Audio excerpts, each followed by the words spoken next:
यानंतर एक मोठी बातमी आहे। त्यांचं आणि माझं दुःख एकच आहे। सुनेत्रा पवारांच्या भेटीनंतर विदीप जाधवांच्या पत्नीनं प्रतिक्रिया दिली। विदीप जाधवांच्या कुटुंबियांची आज सांत्वनपर भेट उपमुख्यमंत्री सुनेत्रा पवारांनी घेतली। तरडगावातल्या विदीप जाधवांच्या निवासस्थानी सुनेत्रा पवारांनी ही भेट दिली।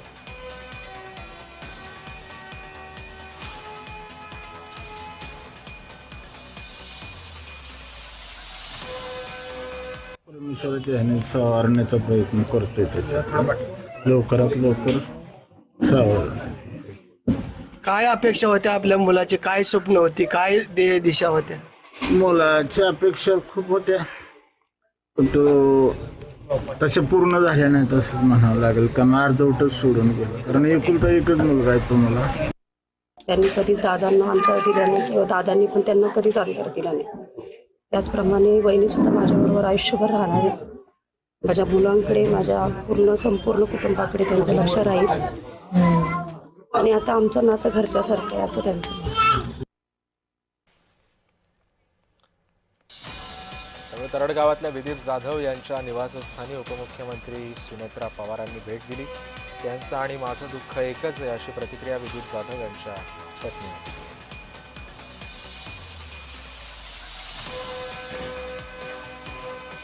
विदीप जाधव हे अजित पवारांसोबतच त्या अपघातग्रस्त विमानामध्ये होते आणि त्यामध्ये अजित पवारांसोबतच त्यांचा सुद्धा मृत्यू झाला। आज तरडगावातल्या त्यांच्या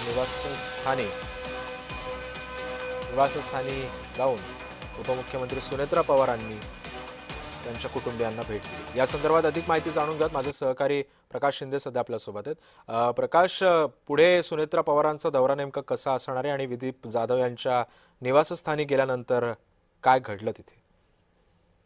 नक्कीच उपमुख्यमंत्री पदाची शपथ घेतल्यानंतर सुरेंद्र पवार यांनी आज सकाळी जाऊन प्रीती संगमावरती माजी मुख्यमंत्री यशवंतराव चव्हाण यांच्या समाधीस्थळी त्यांनी दर्शन घेतलं। त्यानंतर त्यांनी लगेचच तरडगाव, सातारा येथील तरडगाव या ठिकाणी येऊन जे अजितदादांच्या बरोबर विमानात ज्यांचं निधन झालं त्यांचे स्वयंसहाय्यक होते ते त्यांच्या घरी आले आणि त्यांनी त्या विपिन जाधव यांच्या कुटुंबियांची भेट घेतली, त्यांच्या पत्नीशी चर्चा केली, त्याचबरोबर त्यांच्या मुलांशी चर्चा केली आणि येथून पुढे जो काय असेल ते मी तुमच्या बरोबर परिवारासारखं राहीन असं त्यांना एक आश्वासन दिलेलं आहे आणि तिथून त्या बारामतीकडे रवाना झालेल्या आहेत। नक्कीच, धन्यवाद प्रकाश तुम्ही दिलेल्या या सविस्तर माहितीबद्दल।